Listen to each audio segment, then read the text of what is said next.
ইনশাআল্লাহ আমরা উভয় দিকে যদি কোঅপারেটিভ থাকি এইসব প্রবলেম ইনশাআল্লাহ হবে না। জনগণের মধ্যে গণতান্ত্রিক চেতনা, পরমাত্ম সহিষ্ণুতার চেতনা ইনশাআল্লাহ বেড়েছে, আমরা একেবারে আন্তরিক এবং ধৈর্যশীল থাকবো। সেকেন্ড হচ্ছে যে এই লং মার্চে 11 দলের প্রত্যেক শীর্ষ নেতা ইনশাআল্লাহ উপস্থিত থাকবেন। আমাদের জামাত ইসলামীর সম্মানিত আমির, বিরোধী দলের পার্লামেন্টারি থেকে আমাদের leader doctor Shafiqur Rahman MP, তিনি থাকবেন শীর্ষভাগে।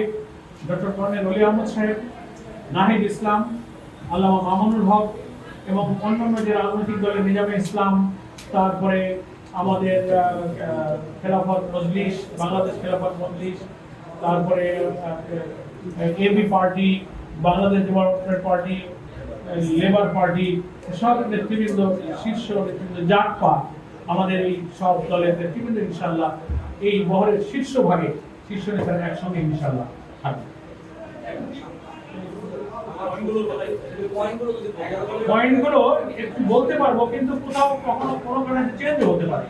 আপাতত আমরা পুলিশকে দিয়েছি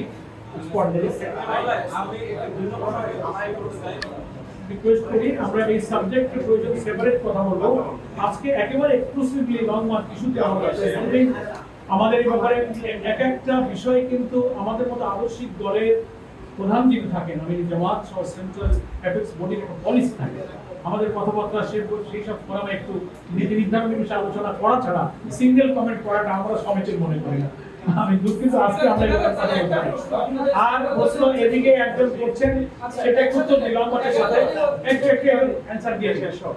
সে বলছে যে গণভোটে গণরায় কার্যকর করার জন্য হা ভোট জয়যুক্ত হলো, এখনো কেন লং মার্চ আপনাদের করতে হচ্ছে? প্রশ্ন, গুরুত্বপূর্ণ প্রশ্ন।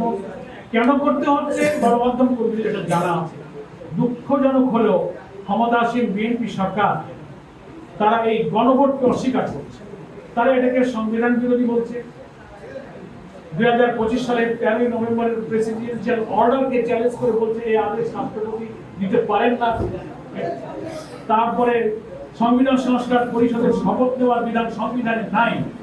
এই সমস্ত সাংবিধানিক প্রশ্ন তুলে সংবিধানের ভুল ব্যাখ্যা দিয়ে একটা বিভ্রান্তি তৈরি করে আলটিমেটলি গণরায়কে এড়িয়ে দেওয়া হচ্ছে।